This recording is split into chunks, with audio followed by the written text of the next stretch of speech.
Não me perguntem como chegamos aqui. Honestamente, nem eu sei bem. 1 minuto, e eu estava a tentar juntar os trocos, a minha vida a desmoronar-se na pousada da Estrela. No seguinte, o Pedro Costa, sim, o tal tubarão imobiliário, estava à porta, a berrar, e o Salvador estava lá para o pôr no lugar. Era o quarto dia, lembro-me disso. 4 dias de tempestade a rasgar a serra e, de repente, 3 carrinhas pretas a furar a neve com um ruído de animais selvagens. O meu estômago encolheu-se um nó frio porque conhecia a carrinha da frente. Mal a porta se abriu, ele entrou sem sequer bater, como se a pousada fosse dele. 6 gorilas atrás dele, todos ombros largos e caras de pedra.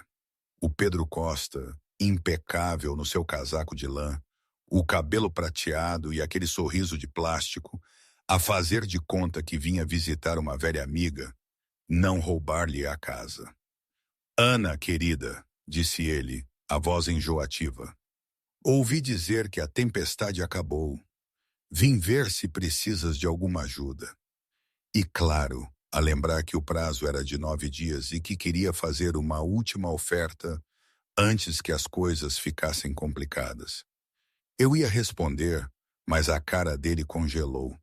O sorriso desapareceu, os olhos percorreram a sala, e eu vi o sangue fugir-lhe do rosto quando percebeu que não tinha entrado numa casa vazia.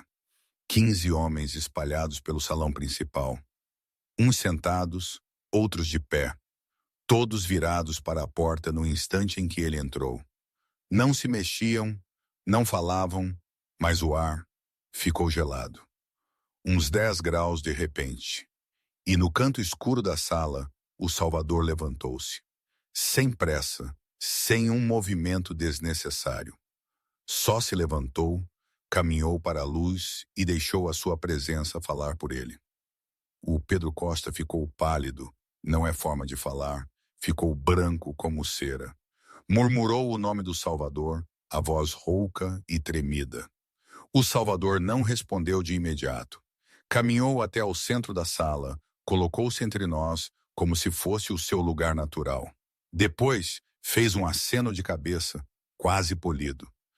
Ouvi dizer que o Pedro andava a fazer negócios aqui na zona e a criar problemas a um amigo meu. Amigo! Aquela palavra fez o Pedro Costa piscar os olhos.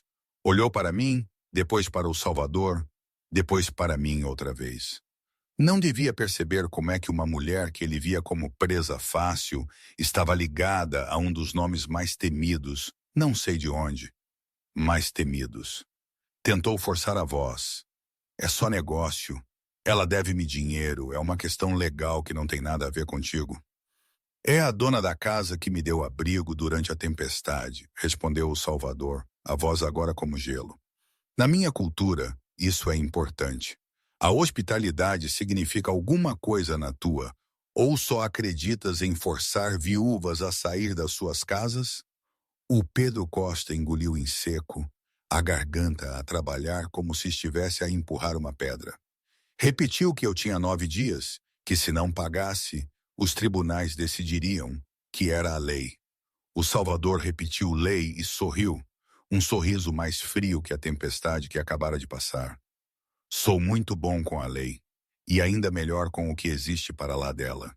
Inclinou a cabeça, os olhos cinzentos a cortarem o Pedro Costa como lâminas. Disse-lhe para ir embora antes que ele decidisse que a sua presença era um insulto que exigia pagamento. O Pedro Costa queria dizer algo, vi nos lábios a tremerem, nas mãos a cerrarem-se e a abrirem. Mas no fim, virou-se e correu para a porta.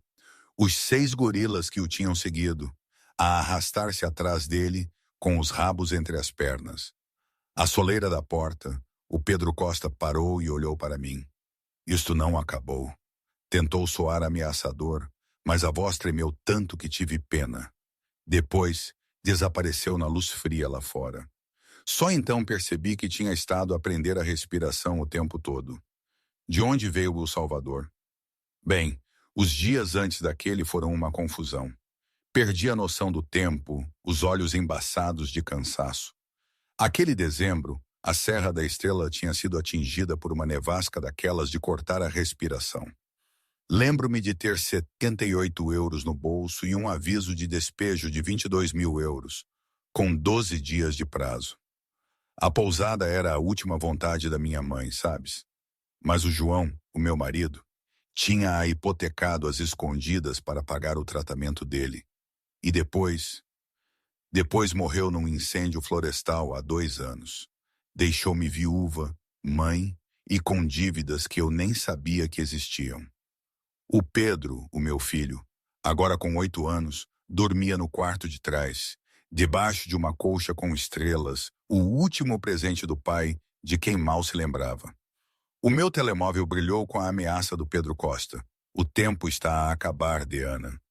Podemos resolver isto discretamente, ou os tribunais farão publicamente. A sua reputação ainda importa, não é? Desliguei o ecrã com a mandíbula cerrada. Jurei que aquele abutre nunca teria o que a minha família tinha construído. E então ouvi o ruído de motores no meio da tempestade. Não um veículo. 15 SUVs pretos a rasgar o branco como lobos que desciam sobre uma presa ferida.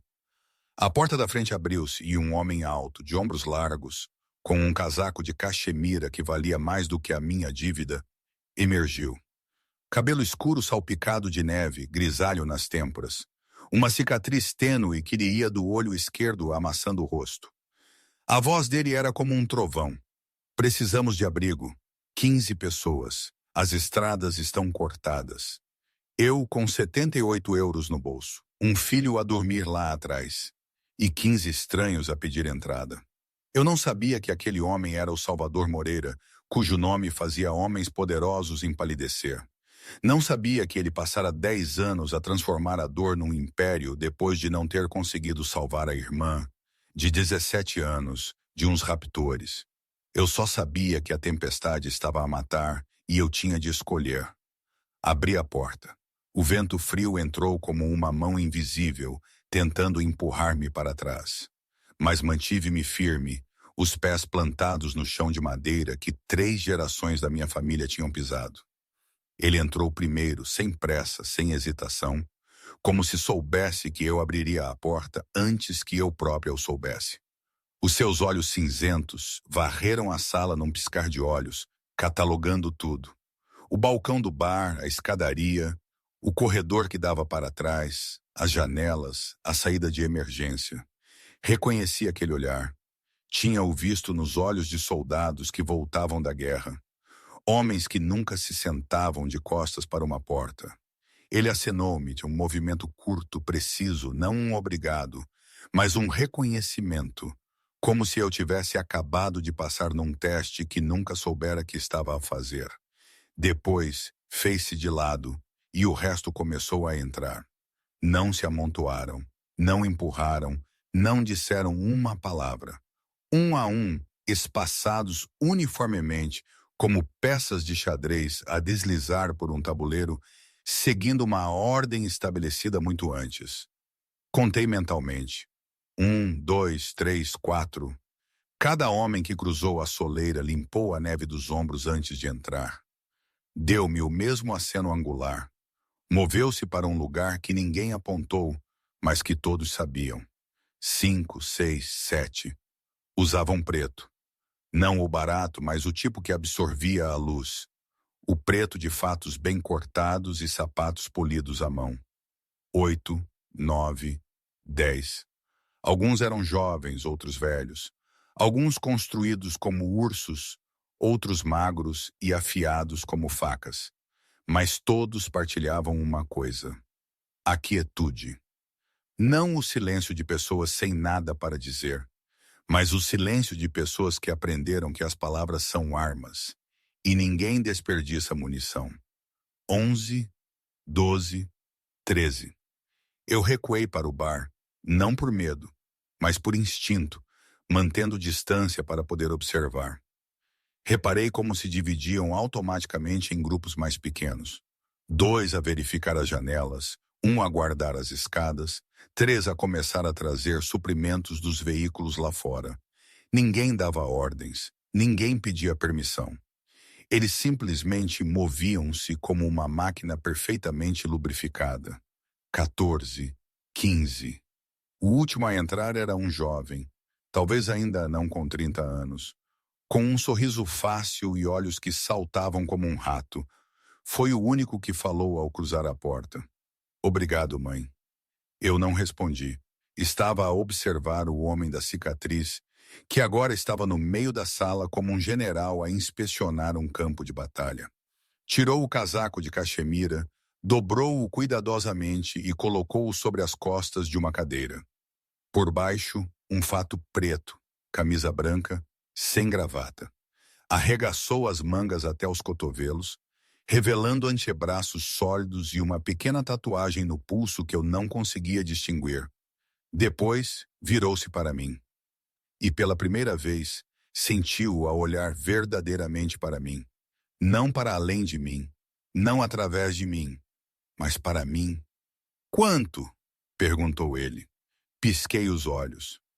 Quanto por uma noite? 15 homens, comida e bebida. A sua voz não soava tanto a uma pergunta, mas a um pedido de orçamento. Pensei nos 78 euros na caixa de lata, pensei no aviso de despejo, pensei no meu filho a dormir no quarto de trás. Disse um valor 3 vezes a minha taxa normal, porque não era estúpida. E estes homens claramente não eram turistas comuns. O homem da cicatriz não regateou, não franziu a testa, não me pediu para repetir. Simplesmente tirou a carteira, contou uma grossa pilha de dinheiro e colocou-a no balcão. Fique com o troco, disse, e depois virou-se como se eu já não existisse. A pilha de dinheiro ficou no balcão como uma declaração e eu não a toquei. Ainda não, porque precisava de um momento para me lembrar de como respirar. Tinha dito um número louco 3 vezes o valor real. E o homem nem sequer pestanejou. Isso devia ter me feito sentir aliviada. Mas só me deixou mais inquieta, porque as pessoas que não se importam com o dinheiro geralmente têm coisas muito mais assustadoras em mente do que dinheiro. Momentinho, aqui tenho de fazer uma pausa. A sério, tudo isto, esta situação com o Salvador, com o Pedro Costa, era uma completa aberração. Quero dizer, pensem bem, eu aqui na pousada da Estrela, a tentar sobreviver, e de repente sou atirada para o meio de um cenário que parecia saído de um filme. Um homem perigoso, sim, mas com um certo tipo de moral, a proteger-me de um outro tubarão. Na minha aldeia teríamos dito, isto só pode dar para o torto. E para quê? Por causa de uma nevasca e de uma porta que abri. Era tão real que parecia irreal, tão bizarro que mal podia acreditar. A minha cabeça girava a tentar processar tudo, a tentar encontrar um pingo de lógica no meio daquela loucura. Mas talvez fosse esse o problema. Não havia lógica, só o que era. Enfim, de volta à história. O Bruno, um homem forte, mas de mãos inesperadamente ágeis e um sorriso bondoso, pediu para ver a cozinha. O frigorífico estava quase vazio. Umas migalhas de queijo, meia alface murcha, uns ovos e umas fatias de bacon que guardava para o pequeno almoço do Pedro. Ele avaliou tudo como um artista, sem queixumes, e pôs-se a trabalhar. Quando voltei ao salão, já estava tudo transformado. Sofás encostados, cobertores empilhados, o lume na lareira aceso, janelas verificadas. E o Salvador, ali no canto mais escuro, na velha poltrona da minha mãe, a observar. Senti o seu olhar como uma presença física, pesada.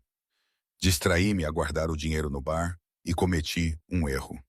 O aviso de despejo, com aqueles 22 mil euros impressos a letras garrafais, estava ali, ao lado da lata das poupanças.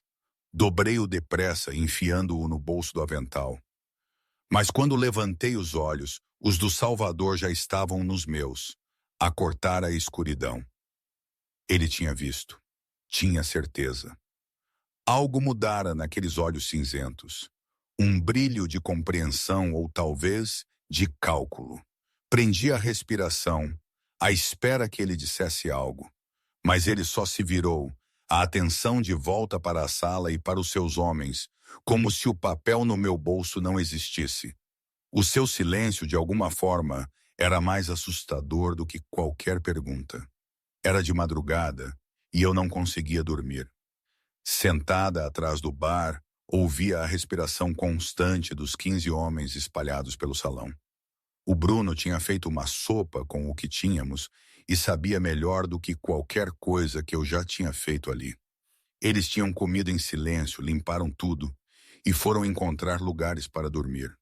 Agora, o salão estava na penumbra, iluminado apenas pela lareira, e o vento ainda uivava lá fora. Estava para ir ver o Pedro, quando ouvi passos miudinhos na madeira. O meu coração apertou. Olhei e vi o meu filho no fim do corredor, os olhos a esforçarem-se contra a luz, os braços agarrados a uma almofada de estrelas. Mãe, a voz do Pedro estava rouca de sono. Há demasiada gente, não consigo dormir. Comecei a ir ter com ele, para o levar de volta para o quarto, mas percebi que o Pedro não estava a olhar para mim. Estava a olhar para o canto escuro da sala, onde o Salvador ainda estava na poltrona, os olhos abertos e alerta, como se o sono nunca lhe tivesse ocorrido. Quis chamá-lo de volta, puxá-lo para longe do olhar daquele homem perigoso. Mas os meus pés pareciam pregados ao chão, enquanto o miúdo caminhava na direção do Salvador. Pedro, chamei baixinho, mas ele não virou. O Salvador observou a criança aproximar-se, o rosto ilegível. Quando o Pedro parou a menos de um passo de distância, prendi a respiração. Então algo que eu não esperava aconteceu. O Salvador, o homem a quem todas as figuras endurecidas da sala obedeciam sem questionar, levantou-se lentamente da cadeira e ajoelhou-se, ficando ao nível dos olhos do miúdo de 8 anos. "Olá", disse ele, a voz grave, mas já não fria como fora comigo. "És o filho da dona da pousada?" O Pedro acenou, os olhos arregalados fixos no rosto do Salvador. "O meu nome é Pedro. Quem és tu?" "Sou C." O Pedro inclinou a cabeça e viu meu filho a olhar para a cicatriz no rosto do Salvador. Quis lembrá-lo que era rude olhar assim, mas não consegui falar. "Dói aí?" O Pedro levantou a mão, o dedo mindinho apontando para a cicatriz sem a tocar. Um silêncio prolongou-se. Vi os ombros do Salvador ficarem tensos, a sua mandíbula a apertar. Estava pronta para correr e puxar o meu filho, se fosse preciso. Mas depois o Salvador respondeu, a voz tão suave que quase não a ouvi. "Há muito tempo. Já não dói." O Pedro acenou solenemente, sério como um velhinho. "Para mim também dói, quando o meu pai morreu." Senti como se alguém me tivesse dado um soco no peito. Quis correr para o meu filho, quis tapar os ouvidos para não ouvir mais nada. Mas fiquei paralisada, os olhos a arderem. "A minha mãe diz que a dor não vai embora", continuou o Pedro, a voz miudinha a ecoar na sala silenciosa. "Mas fica mais pequena todos os dias até conseguires carregá-la sem cair." O Salvador não falou. Limitou-se a olhar para a criança e vi algo mudar naquele rosto de traços duros. Não um sorriso, não lágrimas, mas uma pequena fenda no gelo que ele construíra à sua volta. "A tua mãe tem razão", disse finalmente o Salvador. E a sua voz era mais gentil do que qualquer coisa que eu já lhe tinha ouvido, como se este miúdo tivesse encontrado a chave de uma porta que eu não sabia que existia. O Pedro sorriu. O primeiro sorriso que eu via nos lábios do meu filho desde que a tempestade começara. "Gosto de ti, não falas tanto como os outros adultos." Depois, o miúdo virou-se e correu de volta para mim, como se a conversa estivesse terminada. Abraçou as minhas pernas e bocejou profundamente. "Tenho sono. Podes levar-me para a cama?" Abaixei-me e peguei no meu filho ao colo, os meus olhos encontrando os do Salvador do outro lado da sala. Ele ainda estava ajoelhado no chão, a observar-nos. E naquele momento, já não vi um predador. Vi um homem que tinha perdido algo precioso e que tinha acabado de ser lembrado disso por um miúdo de 8 anos com os olhos do pai. A manhã chegou, mas a luz era apenas uma pálida risca cinzenta a cortar a neve que ainda se fazia sentir lá fora. A tempestade não mostrava sinais de parar. Eu, enquanto fazia café atrás do balcão, tentava fazer de conta que era uma manhã normal, apesar dos 15 homens desconhecidos que ocupavam o meu salão. O Bruno já estava de pé desde o amanhecer, transformando os últimos restos de comida em pequeno almoço. O cheiro a ovos fritos e pão torrado enchia o ar. O Pedro estava sentado à mesa do canto, a jogar cartas com o Tomás, o jovem do sorriso fácil da noite anterior. A risada do meu filho pela primeira vez em semanas enchia a sala. O Tomás queixava-se dramaticamente que o Pedro estava a batotar, a perguntar como é que um miúdo podia ter 3 ases. E o Pedro ria, os olhos brilhantes, a dizer que o Tomás lhe tinha ensinado e que o melhor jogador era aquele que ninguém apanhava a batotar. O Tomás revirou os olhos para o teto e fingiu desespero, mas o olhar dele era de uma doçura divertida. Eu observava-os de longe, parte de mim a querer afastar o meu filho daqueles homens, outra parte a perceber que era a primeira vez que o Pedro se comportava como uma criança normal desde que o João tinha morrido.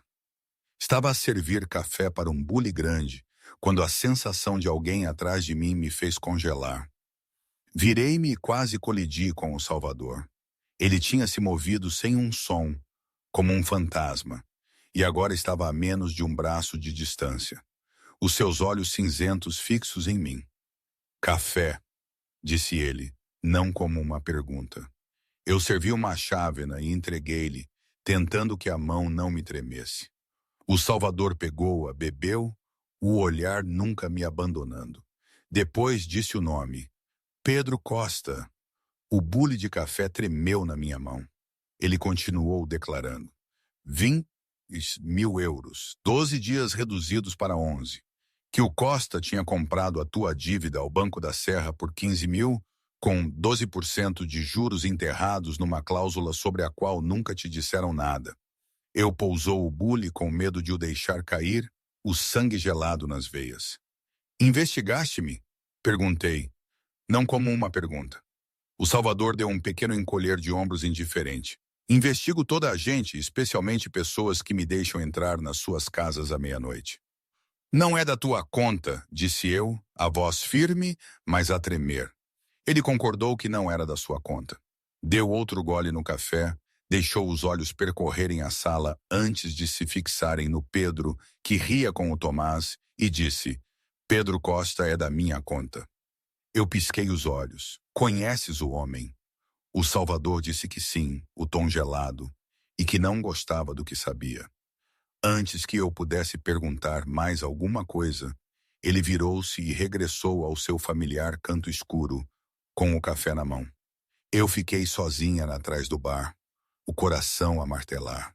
Ele sabia tudo, a dívida exata, o nome do banco, os juros ocultos, coisas que me tinham levado semanas de papelada a juntar, e ele sabia as da noite para o dia. E conhecia o Pedro Costa. Não sabia se isso era bom ou mal, mas a forma como o Salvador tinha pronunciado o nome, como se estivesse a descrever uma cobra venenosa, fez-me sentir um arrepio. Quem quer que fosse o Salvador Moreira, por mais perigoso que pudesse ser, parecia que o Pedro Costa tinha arranjado um inimigo muito mais assustador do que a tempestade que se desfazia lá fora. Por vezes, quando não conseguia dormir, pensava no meu pai. Na forma como ele sempre dizia, não confies em ninguém que parece demasiado bom. Ele referia-se aos vendedores no mercado, mas agora entendia-o de outra forma. A pousada, as promessas, tudo soava demasiado bom, demasiado perfeito. E perfeito não existe. Isso eu tinha aprendido à custa de muito sofrimento. Aprendi a desconfiar, a erguer muros, porque no fim, somos sempre nós que ficamos com os cacos nas mãos, não é? A vida ensina-nos essas lições à força. A segunda noite chegou, e a tempestade ainda não tinha parado. O Pedro estava a dormir, embalado pelas piadas do Tomás, até que a cabeça do miúdo pendeu sobre o ombro do jovem e teve de ser levado de volta para o seu quarto. Eu estava sentada sozinha na cozinha, a olhar para a parede, a tentar não pensar no que o Salvador tinha dito naquela manhã. Pedro Costa, 22 mil euros, 11 dias.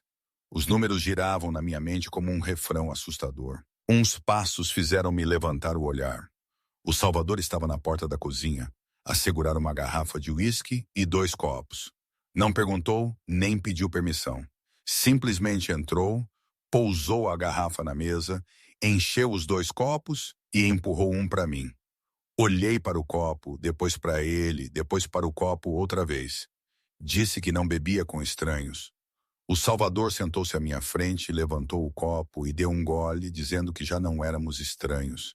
Disse que eu o tinha deixado entrar na minha casa, alimentado, dado um lugar para dormir, e que de onde ele vinha, isso fazia deles família. Eu não sabia dizer se ele falava a sério ou se estava a troçar de mim, mas peguei no copo e dei um gole longo, deixando o líquido a queimar-me a garganta e a escaldar tudo no seu caminho.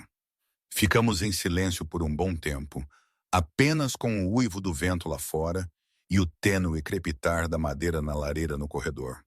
Então o Salvador falou, a voz baixa e uniforme, dizendo que eu não conseguia dormir. Não era uma pergunta. Deixei escapar uma risada curta e amarga, e disse que ele tinha 15 homens a dormir no meu salão, e perguntei se ele realmente pensava que eu conseguia dormir. O Salvador respondeu que eu não andava a dormir nem antes de eles chegarem. Quis argumentar, mas não podia, porque ele tinha razão. Não dormia bem há 2 anos. Não desde a noite em que 2 policiais bateram à minha porta às 3 da manhã e me disseram que o João nunca mais voltaria para casa. Perguntei-lhe se ele sabia o que era acordar às 2 da manhã e não conseguir voltar a dormir, e não sabia por que eu estava a dizer. Talvez fosse o uísque, talvez a hora tardia. Talvez porque ele era a única pessoa em 2 anos que tinha realmente olhado para mim, em vez de através de mim. Falei sobre acordar e esticar a mão para o outro lado da cama, apenas para me lembrar que não havia ninguém. Depois, ficar deitada no escuro, a ouvir o meu próprio coração e a perguntar-me como sobreviveria ao dia seguinte. O Salvador não disse nada, apenas serviu mais uísque no meu copo. Eu continuei, a minha voz a soar como se viesse de muito longe, dizendo que a manhã chegava e as contas ainda estavam ali na mesa da cozinha, na caixa de correio, no meu e-mail. Números que eu não percebia, empréstimos que eu não sabia que existiam, e eu tinha de fingir que estava tudo bem porque o Pedro me estava a observar e à espera que eu dissesse que tudo ficaria bem. Bebi outra vez, deixando o uísque queimar a dor no meu peito. Disse que a parte mais difícil não era o dinheiro ou a dívida, mas explicar a um miúdo de 6 anos por que o pai não voltava para casa. Olhar para os olhos dele e dizer que o pai o amava, mas que já não podia estar lá e saber que estava a mentir. Porque se o João realmente os tivesse amado, não me teria escondido tudo. Fiz uma pausa, surpreendida pela amargura na minha própria voz, e disse que ele decidira tudo sozinho, pedira dinheiro emprestado sozinho, hipotecara a casa sozinho, carregara tudo sozinho, e quando morreu, eu fiquei para limpar ruínas que não sabia que existiam. Ele pensou que era proteção, mas eu chamei-lhe traição. O Salvador permaneceu em silêncio, mas os seus olhos cinzentos nunca me abandonaram. A ouvir de uma forma que ninguém nunca tinha feito antes. Terminei num sussurro, dizendo que tinha aprendido a não confiar em ninguém. Nem em homens, nem em promessas, nem em nada que eu não pudesse controlar sozinha. O silêncio estendeu-se. Então o Salvador falou lentamente, dizendo que havia homens que pensavam que proteção significava secretismo, e eles estavam errados. Olhei para ele, e naquele momento já não vi um estranho perigoso. Vi alguém que, de alguma forma, compreendia o que eu estava a tentar explicar ao mundo há 2 anos, enquanto ninguém estava disposto a ouvir. Na terceira manhã, A tempestade começou a acalmar. Os ventos já não gritavam como se quisessem rasgar o telhado, mas sopros cansados e sibilantes. Eu estava na varanda pela primeira vez em 3 dias, conseguindo ver mais longe do que 10 passos, e dei por mim a perguntar-me se o recuo da tempestade era realmente uma coisa boa. A conversa da noite anterior com o Salvador ainda pairava na minha mente, como o travo de uísque, quente e perigoso ao mesmo tempo. Tinha dito demasiado, revelado demasiado a um homem de quem nada sabia além do nome e da cicatriz no rosto. O som de passos a ranger na neve fez-me virar. O Carlos, o homem de cabelo salpicado de sal e pimenta, que eu tinha visto a comandar o grupo na primeira noite, caminhava na minha direção. Movia-se lentamente, deliberadamente, como alguém que pesava a cada passo. Sentia minha guarda subir. Nos últimos 3 dias, o Carlos mal me tinha falado, comunicando principalmente com acenos e olhares. Era o braço direito do Salvador. Isso era claro, e homens como ele não procuravam ninguém sem uma razão. Parou a poucos passos de mim e dirigiu-me como Deana, a voz baixa e rouca como cascalho. Perguntei em que podia ajudá-lo, mantendo o tom firme, mesmo com o coração a bater mais rápido. O Carlos não respondeu de imediato. Olhou para a neve a diminuir, depois para mim, os olhos afiados como lâminas. Disse que a tempestade estava prestes a acabar e que o serviço de telemóvel regressaria dentro de algumas horas. Eu esperei, sabendo que não era isso que ele tinha vindo dizer. Quando o sinal voltar, continuou o Carlos baixando a voz, tanto que tive de me inclinar para o ouvir. Pesquise o nome, Salvador Moreira. Eu fiquei imóvel. O Carlos não esperou pela minha reação. Virou-se e caminhou de volta para a pousada, deixando-me sozinha no vento frio com as suas palavras a ecoar na minha cabeça. Quis chamá-lo, perguntar por quê, saber o que ele me estava a avisar. Mas o Carlos desapareceu atrás da porta. E eu sabia que ele não diria mais uma palavra, por mais que eu o pressionasse. Pesquise o nome, Salvador Moreira. 5 palavras simples. Contudo, a forma como o Carlos as tinha pronunciado, como se me estivesse a entregar uma arma ou uma sentença de morte, fez-me sentir um arrepio. Olhei para a pousada onde o Salvador estava sentado em algum lugar nas sombras. O homem que me tinha ouvido desabafar na noite anterior, sem julgamento. Pensei naqueles olhos cinzentos, na forma como se ajoelhara para falar com o meu filho ao nível dos olhos, nas suas palavras de que alguns homens pensavam que proteção significava secretismo e que estavam errados, e perguntei-me se, quando a tempestade finalmente acabasse e o sinal regressasse, eu realmente queria saber a resposta. O sinal do telemóvel regressou à tarde, fraco e tremeluzente, mas forte o suficiente para eu fazer o que o Carlos tinha sugerido. Sentei-me na casa de banho com a porta bem trancada, os dedos a tremerem enquanto digitava 3 palavras na barra de pesquisa. Salvador Moreira. O que apareceu fez-me sentir enjoada. A família Moreira, crime organizado, a zona de Lisboa, artigos sobre casos não resolvidos, mortes misteriosas, rivais de negócios que tinham desaparecido sem deixar rastro. E no meio de tudo, uma fotografia granulada do homem sentado no meu salão. O homem que me tinha ouvido chorar na noite anterior. O homem que se tinha ajoelhado para falar com o meu filho, como se o Pedro fosse a coisa mais importante do mundo. Desliguei o telemóvel, apertando as bordas do lavatório com as 2 mãos, a olhar para o espelho e a ver o rosto de uma mulher que tinha aberto a sua casa a um chefe da máfia. Encontrei o Salvador onde ele sempre estava, o canto escuro do salão, a velha poltrona, olhos cinzentos a observar tudo. Caminhei na direção dele sem me permitir hesitar, sem me permitir ter medo. Embora o meu coração estivesse a bater como se pudesse explodir do meu peito, disse que precisava de falar com ele a sós, a minha voz mais dura do que pretendia. O Salvador estudou-me por um longo momento, depois levantou-se e seguiu-me para a varanda traseira. A neve ainda caía, mas suavemente agora, como preguiçosas penas brancas a descer do céu. Virei-me para ele e não rodeei a verdade. És da máfia, disse, não como uma pergunta. O Salvador não pestanejou. Não usamos essa palavra. Não me interessa que palavra usam, disse eu, a voz a tremer, mas os meus pés plantados.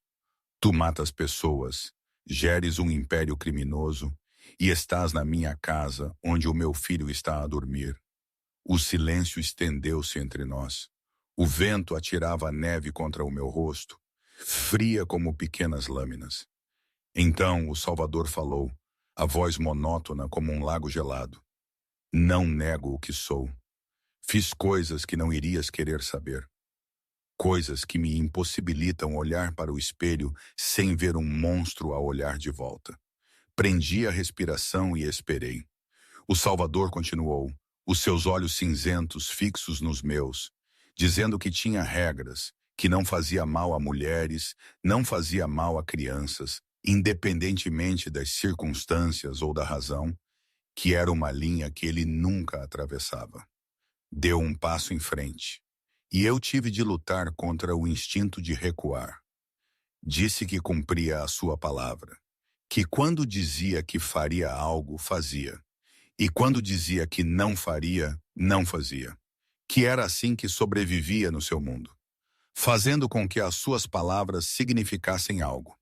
Terminou dizendo que pagava as dívidas, a voz baixando, que eu lhe tinha aberto a porta durante uma tempestade quando podia tê-los deixado congelar lá fora, que eu o tinha alimentado e dado um lugar para dormir sem perguntar quem ele era, e que no seu mundo esse tipo de dívida era mais sagrado do que o sangue.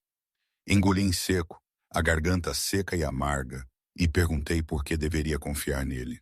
O Salvador respondeu que eu não devia, que ele era um estranho que tinha chegado na noite, que eu não sabia nada sobre ele além do que o Google me tinha mostrado, que eu não tinha razão para confiar nele. Virou-se olhando para a neve que caía. Quando a tempestade terminar completamente, eu e os meus homens iremos embora. Nunca mais me verás, se não quiseres. E quer acredites ou não, enquanto eu estiver aqui, nem um único cabelo na tua cabeça ou no do teu filho será tocado. Virou-se para mim, e naquele momento, vi algo naqueles olhos cinzentos e frios. Não uma promessa, mas a verdade nua e inegável. Disse que era tudo o que podia dar, e que a decisão de acreditar ou não era minha. Passou por mim e voltou para casa, deixando-me sozinha na neve com uma pergunta para a qual eu não sabia a resposta. Como confiar num monstro que se chamava a si próprio um monstro? Não, espera. Isso tudo foi depois da visita do Pedro Costa. Onde é que eu me perdi? Os dias misturam-se uns nos outros, sabe? As noites sem dormir não ajudam. O certo é que a tal conversa na varanda, onde o Salvador me contou as regras dele, aconteceu depois de eu ter descoberto tudo no Google, sim. Mas antes disso, ainda houve a visita do Pedro Costa. A ordem é mesmo uma confusão. Bom, depois daquela cena com o Pedro Costa, a qual eu iniciei este conto, quando ele voltou com aquela história de não acabou, tentando intimidar-me, foi a vez do meu Pedro. O meu miúdo, o meu filho, saiu do corredor. O Pedro Costa parou à porta e olhou para mim. Isto não acabou, disse ele, a voz ameaçadora, mas a tremer tanto que quase tive pena. Depois desapareceu na luz fria lá fora. E foi só então que percebi que tinha estado a prender a respiração o tempo todo. Ele nem tinha sequer transposto a soleira, quando virou, como se a humilhação que acabara de sofrer tivesse queimado a última gota de orgulho e a transformado em estupidez imprudente. Olhou diretamente para mim, ignorando o Salvador como se o homem não existisse, e a sua voz cortou a sala, afiada como uma lâmina. Pense bem, disse ele. Daqui a 9 dias, tu e o miúdo vão estar na rua. Ninguém na vila te vai alugar nada com o teu historial de crédito. Queres que o teu filho cresça num carro? Queres que ele saiba que a mãe dele foi a mulher que perdeu a casa porque não soube gerir o dinheiro? Senti como se me tivessem esbofeteado, não pela ameaça. Tinha ouvido muitas como essa nos últimos 2 anos. Mas porque ele se atreveu a mencionar o Pedro, atreveu-se a usar o meu filho como arma. Abri a boca para responder, quando uma voz me interrompeu, pequena, mas tão firme que toda a sala congelou. O Pedro não tem permissão para falar assim com a minha mãe, disse ele. Virei-me e o meu coração quase parou. O Pedro estava no fim do corredor, ainda com o pijama de estrelas, o cabelo em desalinho do sono. Mas os olhos dele, da mesma cor dos do João, brilhavam com algo que eu nunca vira antes. O miúdo deu um passo em frente, passando por 15 homens parados como estátuas, passando pelo Salvador, que o observava com uma expressão ilegível, e parou entre a mãe e o Pedro Costa. 8 anos, pequeno e sem medo nenhum. O Pedro Costa bufou, um som seco e desdenhoso. Estás a deixar uma criança vir defender-te. Isto é assunto de adulto. Volta para o teu quarto antes que ouças coisas que não devias. O Pedro não se mexeu. Olhou para o Pedro Costa, o queixo levantado porque o homem era 3 vezes a sua altura, mas não havia um traço de medo nos seus olhos. O meu pai ensinou-me que as pessoas fortes protegem os mais fracos, disse ele, não as pessoas que os intimidam. O Pedro Costa piscou os olhos, claramente não esperando uma resposta de uma criança, e murmurou que o pai do Pedro devia ter lhe ensinado a vigiar a boca. O meu pai já não está aqui, respondeu o Pedro, a voz firme e inabalável. Mas lembro-me do que ele me ensinou. Ele disse que o dinheiro não torna as pessoas fortes. Dinheiro é só dinheiro. As pessoas fortes são as que se levantam quando caem, que não desistem quando as coisas são difíceis, que protegem a família, aconteça o que acontecer. O miúdo inclinou a cabeça, olhando para o Pedro Costa, com uma seriedade que doía testemunhar. Tu tens muito dinheiro, mas és mais fraco do que a minha mãe. Ela perdeu o meu pai, perdeu a minha avó, perdeu dinheiro, mas ainda não desistiu. Tu só sabes intimidar as pessoas porque tens dinheiro. Isso não é força. Isso é cobardia. Seguiu-se um silêncio tão profundo que eu podia ouvir o meu próprio coração a bater. O Pedro Costa ficou ali, com a boca aberta e sem som, o rosto a corar e depois a esvair-se, como um homem levado ao chão por um adversário que nunca considerou uma ameaça. Quis correr para o meu filho, puxá-lo para longe do olhar daquele abutre, mas uma mão no meu ombro manteve-me no lugar. Salvador. Ele não falou, apenas me manteve imóvel, os olhos cinzentos fixos no Pedro, com uma expressão que eu não conseguia ler. O Pedro Costa olhou pela sala para os 15 homens que o observavam com desdém disfarçado, para o Salvador que estava atrás de mim como um aviso silencioso, e para o miúdo de 8 anos que o tinha acabado de deixar sem palavras. Resmungou que eu devia ensinar o meu filho a falar educadamente, mas a sua voz tinha perdido toda a autoridade. O meu filho está a dizer a verdade, respondi, e desta vez a minha voz não tremeu. Acho que deves ir embora, agora. O Pedro Costa parecia querer dizer mais. Vi na forma como a mandíbula se cerrou e os olhos brilharam. Mas depois apenas se virou e saiu, os seus homens alugados a arrastarem-se atrás dele como cães repreendidos.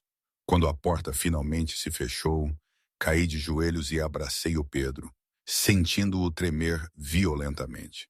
Porque por mais corajoso que tivesse sido, ele ainda era apenas uma criança de 8 anos que tinha enfrentado um adulto. Sussurrei que ele tinha sido muito bom e que eu estava orgulhosa dele, os meus olhos a arder. E por cima do ombro do Pedro, vi o Salvador a observar-nos, os seus olhos cinzentos a conterem algo que eu nunca vira antes. Não frieza, não cálculo, mas dor, profunda e antiga, como se o miúdo tivesse acabado de reabrir uma ferida que o Salvador acreditara ter sarado há muito tempo. Essa noite, depois de o Pedro ter adormecido profundamente e a pousada ter mergulhado no silêncio, exceto pelo suave vento a roçar no telhado, encontrei o Salvador sozinho na varanda traseira, a olhar para uma escuridão sem lua. Ele não virou quando saí, mas eu sabia que ele estava ciente da minha presença, porque este homem parecia saber tudo o que o rodeava a todo momento. Fiquei ao lado dele em silêncio por um longo tempo, ambos de frente para a escuridão, até que o Salvador finalmente falou, a voz baixa e distante, como se viesse de algum lugar profundo dentro dele. O miúdo lembrou-me a minha irmã. Não respondi e esperei, porque entendi que era a primeira vez que ele abria esta porta voluntariamente, e eu não queria fazer nada que o pudesse fazer fechá-la novamente. O nome dela era Celeste, disse ele, e o nome caiu dos seus lábios como uma oração ou uma maldição. Eu não sabia qual. Faz 10 anos, disse ele, e ela tinha 17. Ele fez uma pausa e vi a sua mão apertar o corrimão até os nós dos dedos ficarem brancos. Eu disse baixinho que sabia que a irmã dele tinha sido raptada, não para o pressionar, apenas para o fazer saber que eu estava a ouvir. Pesquisaste-me, disse ele, não como uma pergunta, e acrescentou que o Google não me contava tudo. Virou-se para me olhar, e na escuridão, os seus olhos cinzentos pareciam abismos sem fundo.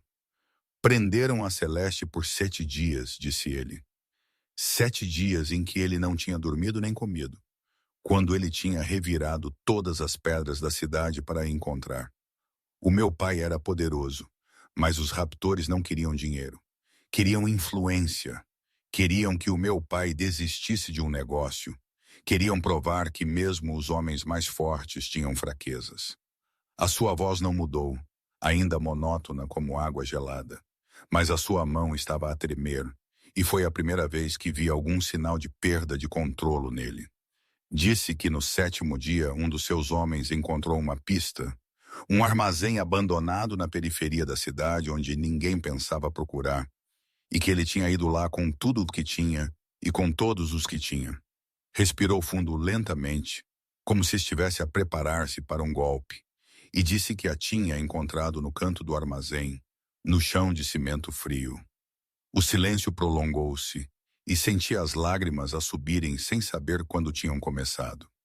Chegamos 3 horas atrasados, disse ele, a voz baixando para um sussurro.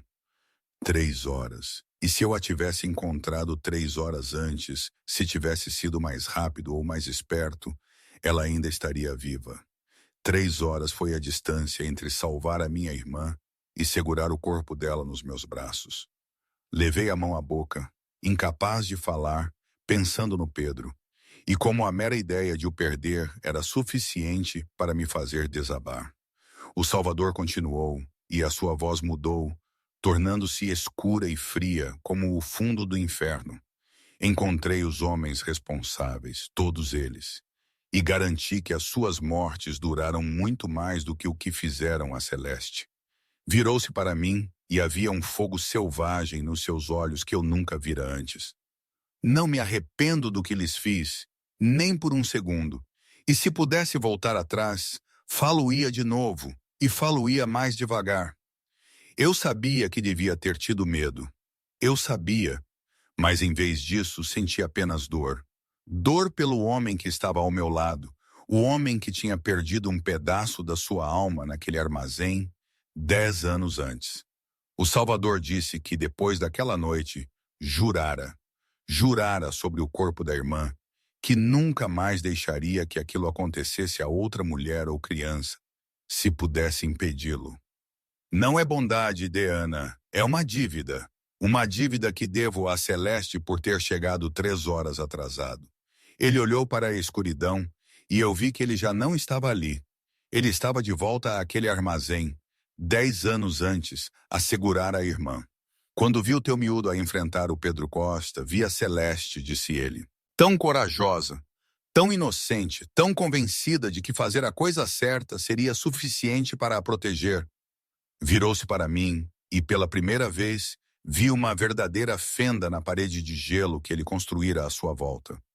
Não estou a ajudar-te porque sou um bom homem. Estou a ajudar-te porque, cada vez que protejo uma mãe ou uma criança, pago uma pequena parte de uma dívida que nunca poderei pagar.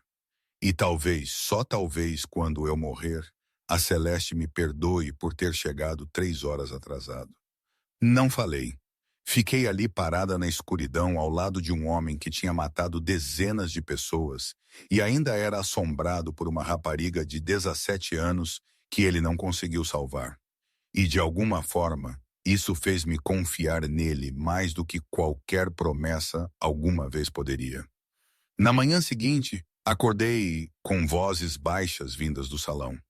Saí e deparei-me com uma cena que eu não esperava. O Salvador estava sentado à mesa com duas pessoas que eu não tinha visto falar muito nos últimos dias.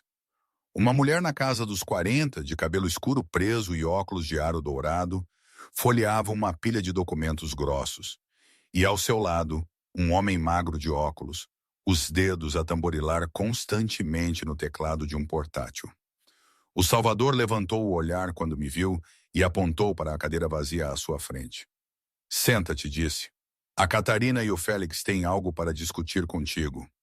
Sentei-me confusa, mas a fazer o meu melhor para manter a compostura.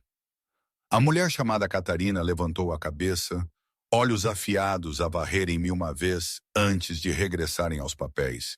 Disse que era advogada, que tinha revisto o contrato que o Pedro Costa me tinha obrigado a assinar quando comprou a minha dívida ao banco e tinha identificado pelo menos 3 violações da Lei de Proteção do Consumidor. Pisquei os olhos, repetindo a palavra violação com incredulidade. A Catarina explicou que havia uma cláusula de juros oculta envolvendo um adicional de 12% que não tinha sido claramente divulgada, como exigido por lei. Uma provisão de despejo estabelecida em 12 dias em vez do mínimo legalmente exigido de 30 dias. E uma renúncia aos direitos de recurso que era totalmente ilegal. O Félix levantou o olhar do portátil e acrescentou que tinha preparado uma queixa formal a ser apresentada à autoridade reguladora financeira do Estado e que, uma vez submetida, todas as ações de despejo seriam legalmente suspensas até que a investigação fosse concluída, notando que a investigação média durava 6 meses. Repeti, 6 meses, mal acreditando no que ele estava a ouvir. A Catarina respondeu que o meu prazo já não era de 9 dias, que estava suspenso indefinidamente, pendente do resultado da investigação e que, dada a gravidade das violações, havia uma forte probabilidade de o Pedro Costa perder o direito de cobrar a dívida por completo. Olhei para os papéis, depois para a Catarina, depois para o Félix e finalmente para o Salvador, que estava sentado em silêncio a observar, com a sua habitual expressão ilegível. Perguntei por que estavam a fazer aquilo por mim, quando eu não tinha nada para oferecer em troca, a voz rouca de emoção. O Salvador respondeu calmamente que eu já tinha pago. Abriste a tua porta durante a tempestade. Alimentaste-nos quando o teu frigorífico estava quase vazio. E não perguntaste quem éramos nem de onde viemos. No meu mundo, tal dívida não pode ficar por pagar. Senti os meus olhos a arder enquanto percebia o quão habituada me tinha tornado a lutar sozinha, a recusar ajuda por medo de ficar a dever algo, de me tornar dependente, de ser traída novamente. E desta vez, não consegui encontrar forças para recusar. Obrigada, disse, e as palavras carregavam mais peso do que qualquer coisa que eu tinha dito nos últimos 2 anos. O Salvador não respondeu, apenas acenou. Mas eu percebi uma mudança fugaz nos seus olhos cinzentos. Não um sorriso, mas algo próximo de satisfação. E naquele momento percebi que tinha começado a confiar nele, embora ainda não tivesse a certeza de que confiar nele era a coisa mais sensata a fazer. A tempestade tinha realmente terminado.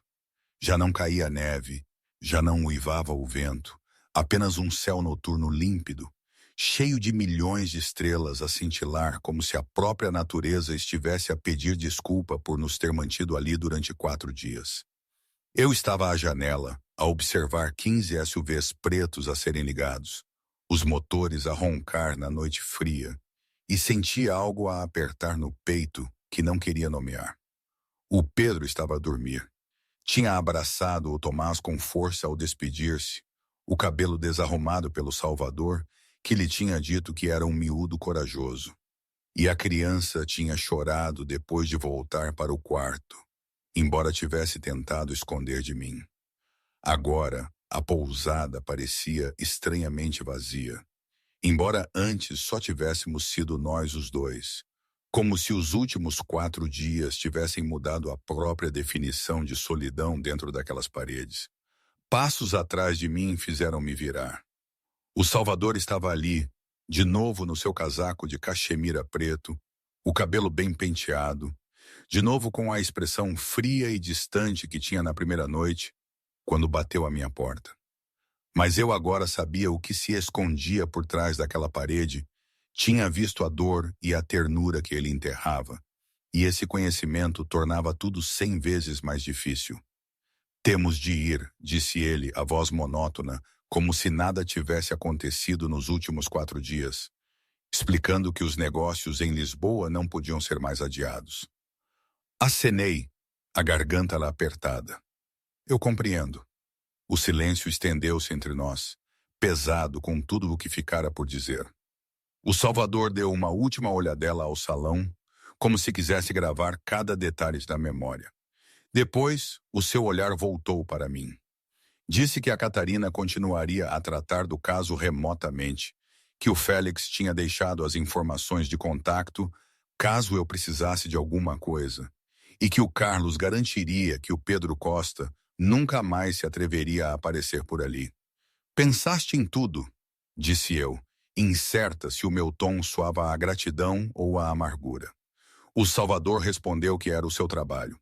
Virou-se para a porta e dei por mim a falar antes que pudesse parar, a perguntar se o veria novamente. A pergunta pairou no ar como uma confissão que eu não queria ter feito. O Salvador parou de costas para mim, os ombros rígidos sob o casaco caro. Um momento passou, depois outro, depois um terceiro. Pensei que ele não viraria, que sairia e desapareceria na escuridão da mesma forma que tinha chegado. Mas então ele virou-se, caminhou de volta para mim, e antes que eu pudesse reagir, o Salvador estava perto o suficiente para eu sentir o cheiro a sândalo e a tênue fragrância de tabaco nele. Não falou. Simplesmente levantou a mão, os dedos a roçarem o meu cabelo tão levemente que quase não o senti. Depois, inclinou-se e pressionou os lábios na minha testa.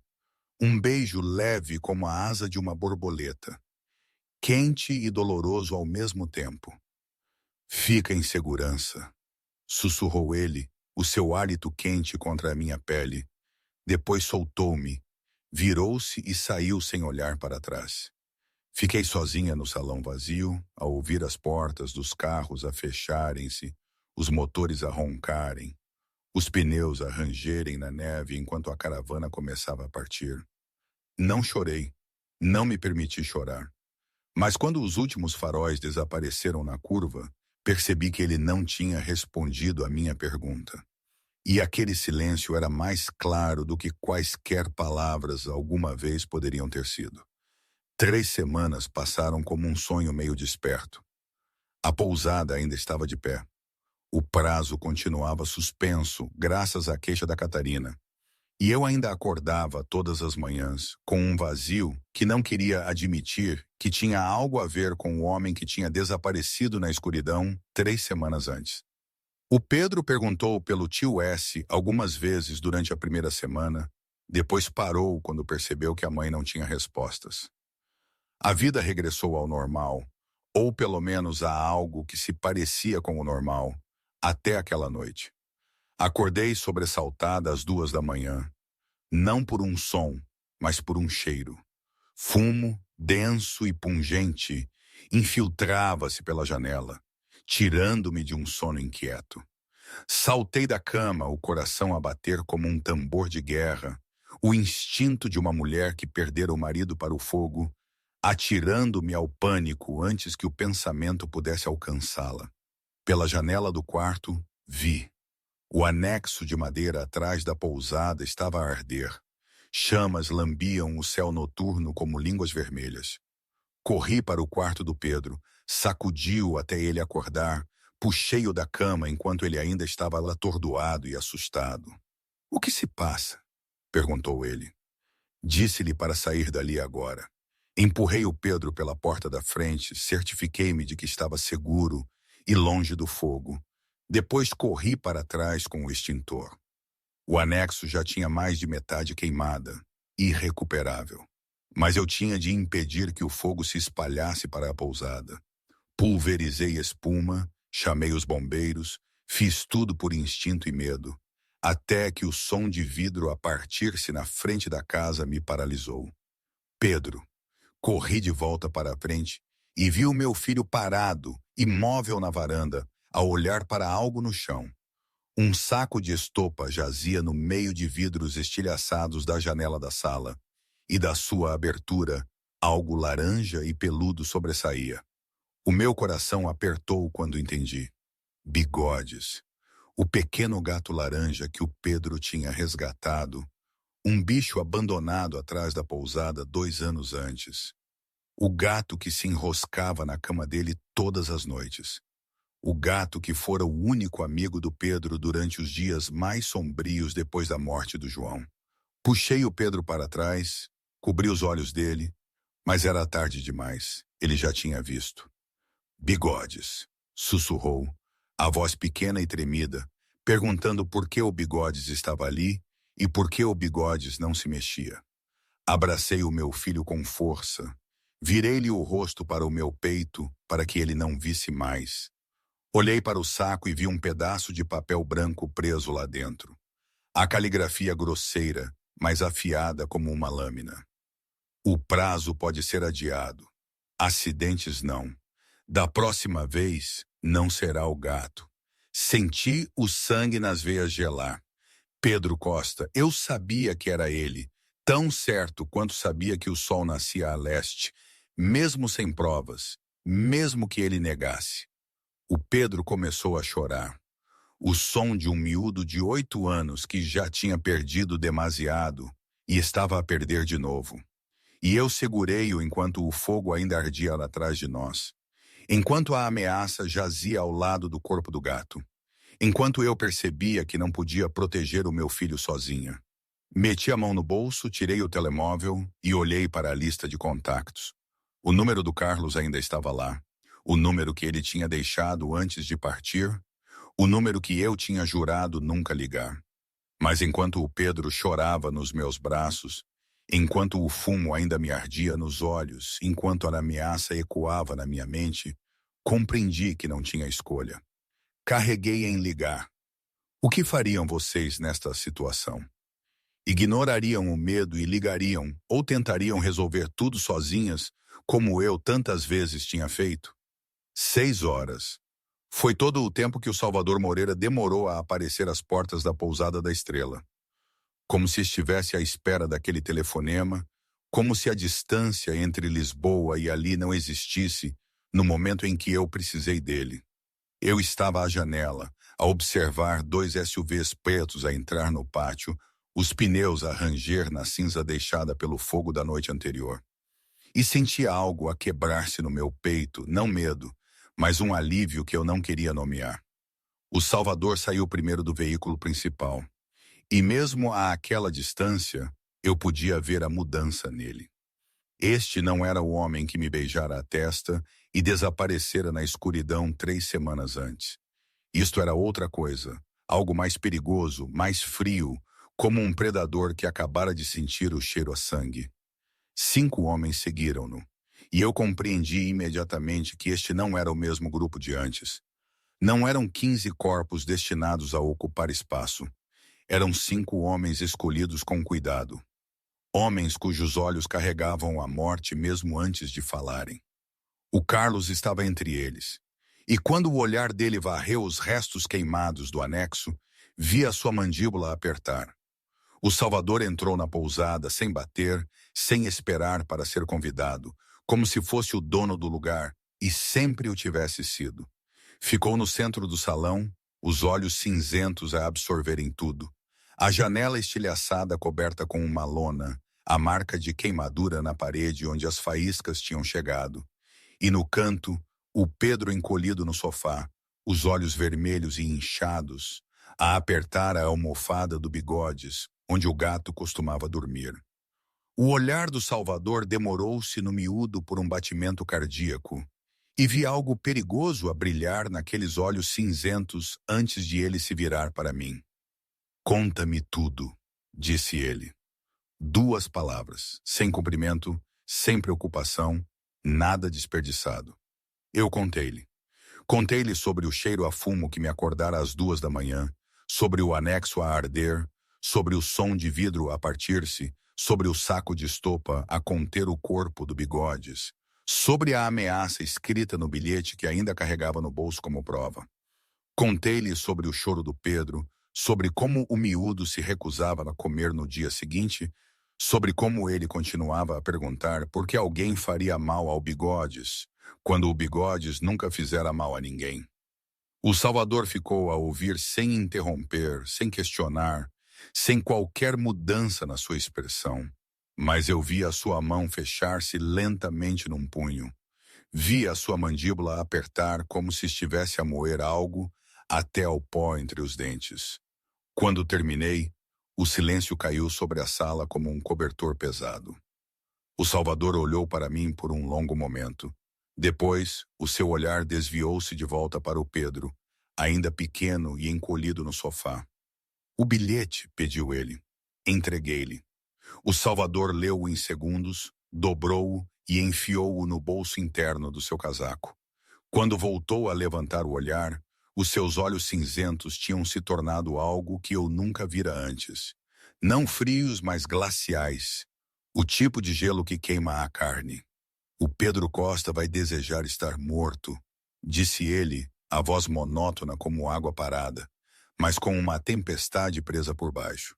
Eu queria falar, queria perguntar o que ele planeava fazer. Queria implorar para que não fizesse nada que o destruísse no processo. Mas antes que eu pudesse dizer uma palavra, o Salvador virou-se, deu um único aceno ao Carlos, e os 5 homens começaram a mover-se com a precisão daqueles que já tinham feito aquilo inúmeras vezes.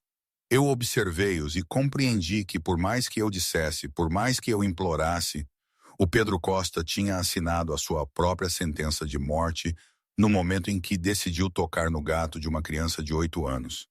Passou uma semana e eu não vi o Salvador fazer nada de visível.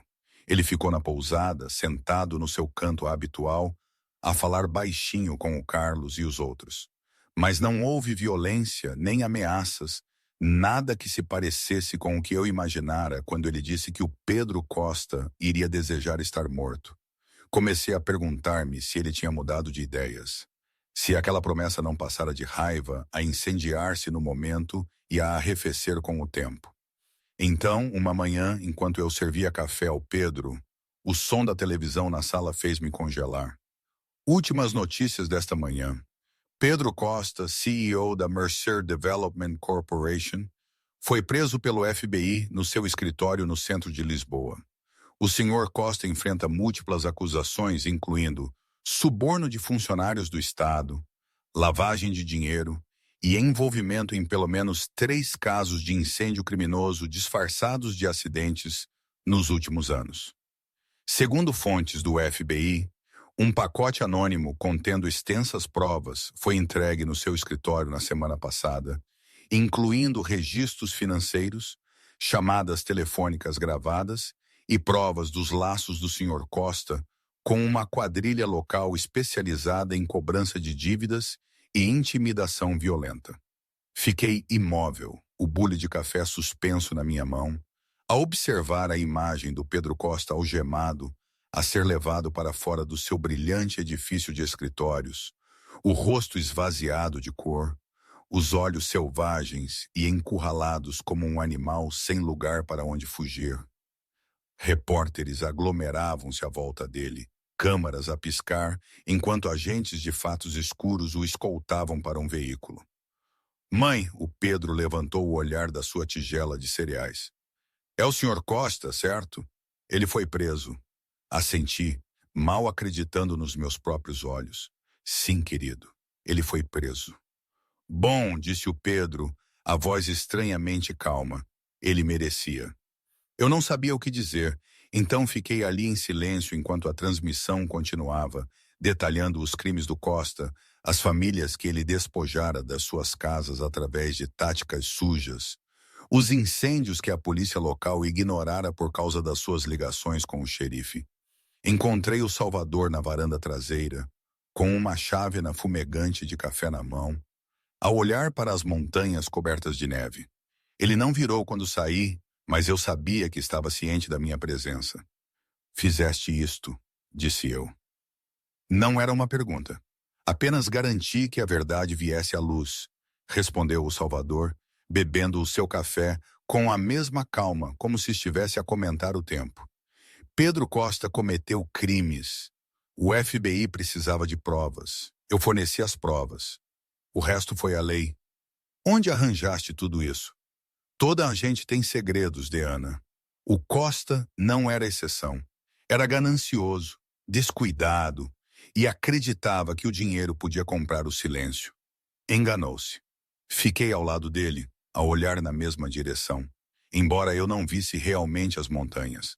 Eu via o Pedro Costa algemado e perguntava-me se devia sentir-me satisfeita ou assustada. E se ele não tivesse tido segredos? Perguntei, a voz mais baixa do que pretendia.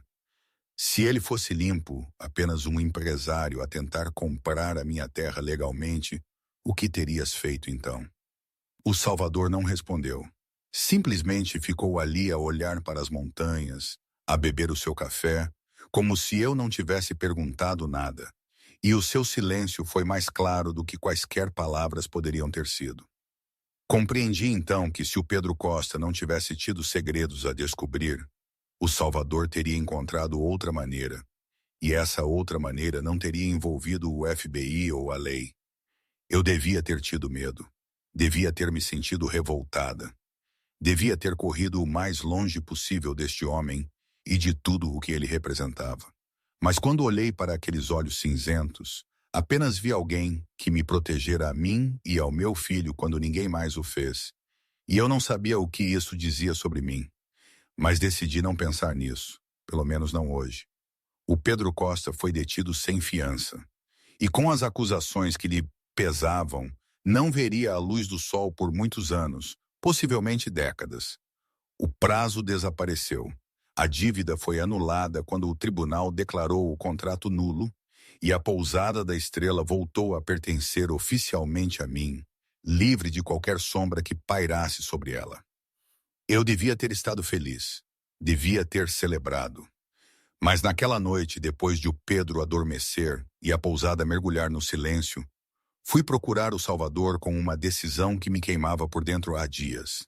Ele estava na sala, a olhar pela janela. E quando entrei, virou-se como se estivesse à espera daquele momento. Tens algo a dizer, disse ele. Não era uma pergunta. Respirei fundo, estabilizando a voz mesmo com o coração a partir-se em pedaços. Disse-lhe que ele me tinha salvado, salvado a pousada, salvado o Pedro, salvado tudo, e que lhe devia mais do que alguma vez poderia pagar. Ele disse que eu não lhe devia nada. Pedi-lhe para me deixar terminar, e ele deixou. Disse que sabia quem ele era, que tinha visto o que ele fazia e compreendia por que o fazia, e que não o julgava, não sentia nojo dele e não tinha medo dele. Fiz uma pausa, engolindo o nó na garganta. Depois disse-lhe que tinha um filho de 8 anos, uma criança que já tinha perdido o pai, que tinha perdido demasiado e que precisava de uma vida normal, uma vida que eu não lhe podia dar se ficasse com um homem como o Salvador. Ele não disse nada, apenas me observou com olhos cinzentos e legíveis. Disse-lhe que não podia amar alguém como ele. E cada palavra caiu da minha boca como uma pedra pesada. Não porque ele fosse mau, mas porque eu não era forte o suficiente para viver no seu mundo. Não forte o suficiente para o ver sair pela porta todos os dias e perguntar-me se ele voltaria. Já tinha perdido o João daquela forma e não sobreviveria a isso novamente. O silêncio estendeu-se, pesado e doloroso. Então o Salvador acenou lentamente, como se soubesse que isto viria antes mesmo de eu falar. Eu compreendo, disse ele, a voz monótona, mas a carregar algo quebrado por baixo que eu podia ouvir. Caminhou para a porta e eu fiquei paralisada, incapaz de acreditar que estava a acabar tão simplesmente. À soleira, o Salvador parou e olhou para mim uma última vez. Disse-me que se eu alguma vez precisasse dele, ele viria, quisesse eu ou não. Não importava quanto tempo tivesse passado, ele viria. Depois, saiu e a porta fechou-se atrás dele com um clique suave e final, como um ponto final no fim de uma história que nunca tinha realmente começado. Fiquei sozinha na sala de estar, a olhar para a porta fechada. E não chorei. Não me permiti chorar. Mas quando o som do motor subiu e se desvaneceu, quando o silêncio caiu sobre a pousada como um cobertor sufocante, os meus ombros começaram a tremer. O meu peito apertou e as lágrimas vieram, apesar de tudo. Chorei sozinha no escuro, chorando pelo homem que tinha mandado embora, chorando pela decisão certa que eu sabia que me assombraria para o resto da vida. 2 meses passaram como um sonho desvanecido. A pousada da Estrela renasceu das cinzas. O anexo foi reconstruído, as janelas foram substituídas e os turistas começaram a aparecer à medida que a notícia da prisão do Pedro Costa se espalhava. Muitos vinham por curiosidade, querendo ver a mulher que tinha enfrentado o notório tubarão imobiliário. E ficavam pelo calor da pousada e pelo sorriso de um miúdo de 8 anos que gostava de contar histórias sobre um gato chamado Bigodes que tinha voado para o céu. Eu estava mais ocupada do que nunca e dizia a mim mesma que era por isso que não tinha tempo para pensar no Salvador Moreira. Mas todas as noites, quando a pousada ficava em silêncio e eu estava sozinha na cama, ainda via aqueles olhos cinzentos no escuro. Ainda ouvia a sua voz a dizer: "Se precisares de mim, eu virei." Ainda sentia o beijo na minha testa como uma queimadura que nunca sararia. Uma noite, enquanto eu lavava a louça depois do jantar, o Pedro entrou na cozinha, os seus olhos arregalados fixos em mim, com a seriedade de uma criança a pensar em algo importante. Chamou-me mãe e subiu para o banco junto ao balcão, apoiando o queixo nas mãos. "Quero perguntar-te uma coisa", disse ele. Disse-lhe para perguntar: "Quando é que o tio S volta?" Deixei cair o prato que tinha nas mãos e ele estatelou-se na banca, o som fazendo-me encolher. Virei-me para olhar para o meu filho, o coração a bater tão depressa que o ouvia nos ouvidos. O Pedro continuou sem esperar por uma resposta. "Tenho saudades dele", disse. O S não fala tanto como os outros adultos, mas ele ouvia-me como o meu pai e olhava para mim como se eu fosse a pessoa mais importante do mundo, da forma como o meu pai costumava olhar para ti. Senti as lágrimas a subirem e tentei engoli-las, mas não consegui. O Pedro perguntou se eu tinha mandado o Salvador embora da mesma forma que tinha mandado o tio Tomás embora e a tia Sofia e toda a gente que queria ajudá-los depois de o pai ter morrido. Eu queria explicar, queria dizer ao meu filho que era mais complicado do que ele pensava. Que o Salvador não era um homem comum, que o seu mundo era perigoso e escuro. Mas quando olhei para os olhos do Pedro, não vi uma criança que precisava de ser protegida da verdade. Vi um miúdo que perdera o pai, que perdera o gato, que perdera o suficiente, e que ainda era corajoso o suficiente para perguntar à mãe por que ela continuava a afastar as pessoas que se importavam com eles. "Eu tenho medo", sussurrei, e foi a primeira vez que o admiti em voz alta. "Tenho medo de perder mais alguém." Mas o Pedro disse-me: "Já o perdeste." Simples e cruel, como só uma criança podia ser. "Tu afastaste o S porque tinhas medo de o perder, e agora perdeste-o de qualquer maneira. Qual é a diferença?" Fiquei ali parada a olhar para o meu filho e percebi que este miúdo de 8 anos era muito mais sábio do que eu. Eu tinha afastado o Salvador para proteger o Pedro, para me proteger a mim mesma, para evitar a dor da perda. Mas a dor ainda estava ali, todas as noites, todas as manhãs, em cada momento de silêncio. Eu tinha estado errada. Tinha estado errada desde o início. Liguei ao Carlos naquela mesma noite, depois de o Pedro adormecer. Depois de ter andado a passos pela sala durante 2 horas, a tentar convencer-me de que aquela era uma ideia imprudente. O Carlos atendeu ao segundo toque e, antes que eu pudesse dizer uma palavra, disse: "Passei a mensagem." E desligou. Eu não sabia o que aquilo significava. Não sabia se o Salvador queria saber de mim depois da forma como eu o tinha afastado. Não sabia se ele se tinha esquecido de mim ou se tinha encontrado outra pessoa nos 2 meses que tinham passado. Tudo o que podia fazer era esperar, e a espera quase me matou. A primavera chegou cedo naquele ano, a neve derretendo em pequenos riachos que desciam das montanhas, as árvores a começarem a brotar. E uma tarde, enquanto eu estava na varanda a ver o Pedro a brincar com o cão dos vizinhos, ouvi o familiar som de um motor. Um SUV preto apareceu na estrada que levava à pousada, e o meu coração parou. O veículo parou. A porta abriu-se. Salvador Moreira saiu. E ele não parecia diferente porque tivesse mudado, mas porque a luz da primavera suavizava as linhas afiadas do seu rosto, fazia a cicatriz parecer menos severa. Fazia os seus olhos cinzentos parecerem mais quentes. Usava um casaco de couro castanho em vez de cachemira preta e carregava uma mala na mão.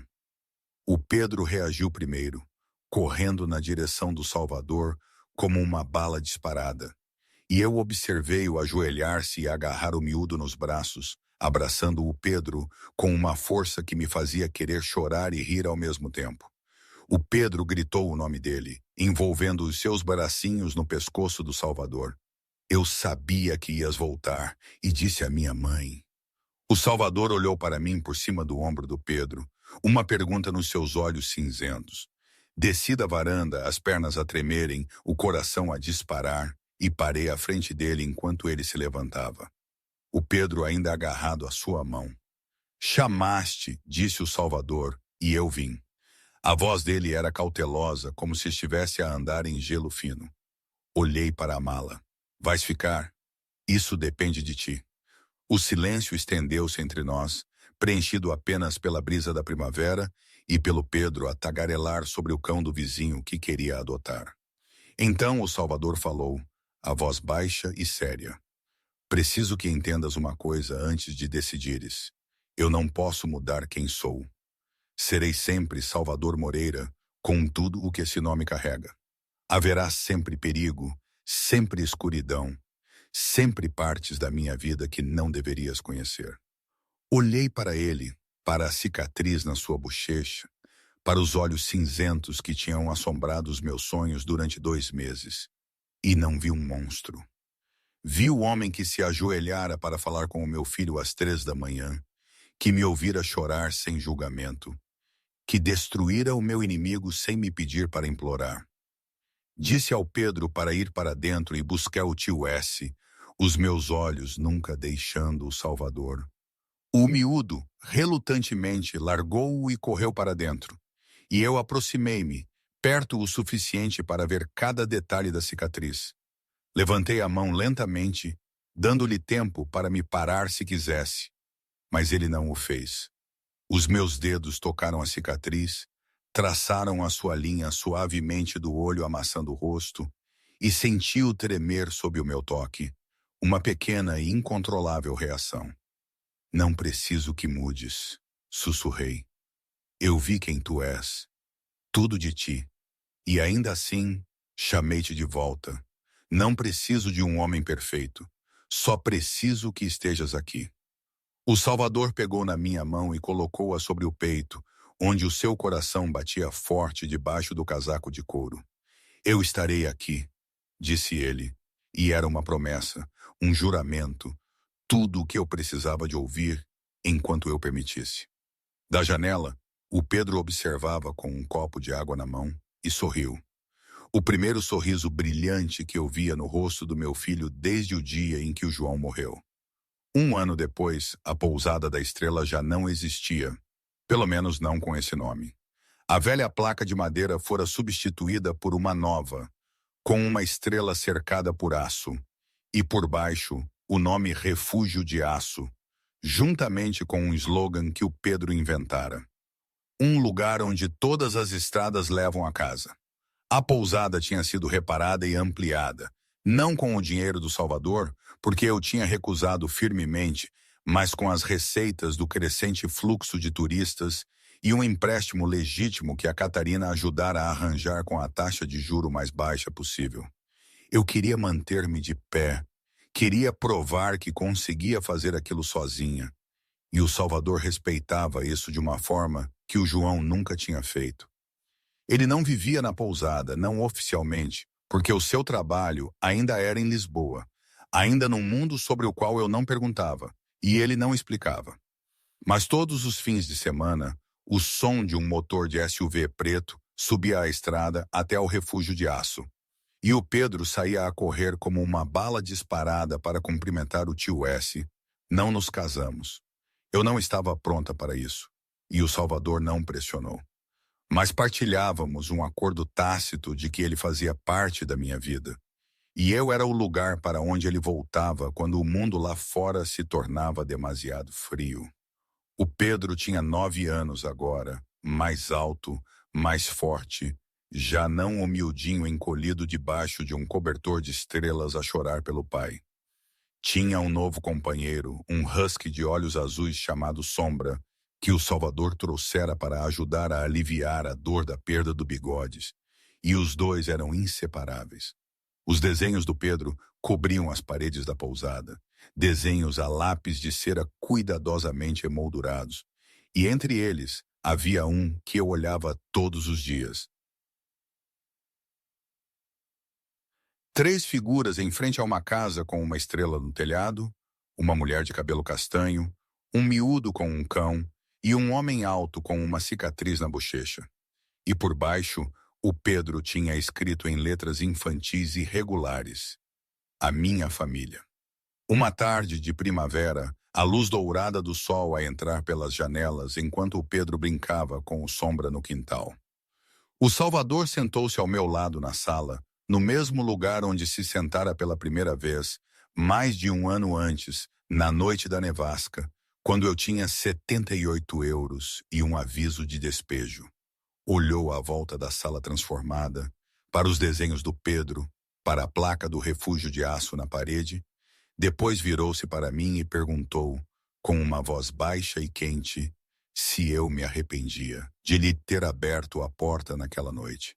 Pensei em tudo o que se seguiu àquela tempestade fatídica, no Pedro Costa e nas suas ameaças, no gato no saco de estopa, nas noites em que chorei sozinha, na vez em que afastei o Salvador apenas para o chamar de volta. Pensei no Pedro, um miúdo que agora sabia sorrir de novo, que confiava nos adultos mais uma vez, que entendia que alguns homens ficavam em vez de partir. E pensei no Salvador, um homem com sangue nas mãos e um coração ainda capaz de amar, um homem que me ensinara que às vezes os anjos da guarda vinham disfarçados de demônios. Não, disse-lhe, virando-me para ele com toda a certeza que possuía. Não, nunca. Foi a melhor decisão que alguma vez tomei. O Salvador não disse nada, apenas me puxou para os seus braços, e eu descansei a cabeça no seu peito, ouvindo o ritmo constante do seu coração. Lá fora, o Pedro ria enquanto o Sombra saltava para lhe lamber o rosto. O sol da tarde aquecia a sala, e naquele momento tudo era perfeito. A tempestade tinha passado há muito tempo, e das suas cinzas, algo novo tinha crescido. Imperfeito, não completamente seguro, mas real e suficiente. Porque às vezes a vida não nos dá o que queremos, dá-nos o que precisamos. E às vezes, os estranhos mais perigosos são exatamente aqueles que nos salvam. E hoje? Ninguém me pergunta, mas se perguntassem, eu diria que continuo aqui. A pousada, agora o refúgio de aço, floresce. O Pedro está a crescer, mais feliz do que eu alguma vez imaginei que seria. E o Salvador, ele vem. Todos os fins de semana, às vezes mais. Não é um conto de fadas, sabes? Há coisas que não mudam. O mundo dele continua a ser o que é, e o meu também. Mas agora há uma ponte entre eles. Um entendimento que talvez seja mais forte do que qualquer conto para sempre felizes. Ainda tenho medo de vez em quando, de perder, de falhar, de que tudo desabe. Mas agora não estou sozinha. E isso muda tudo. Será o suficiente? O estômago e essa. Não sei, mas é a minha vida. E por enquanto,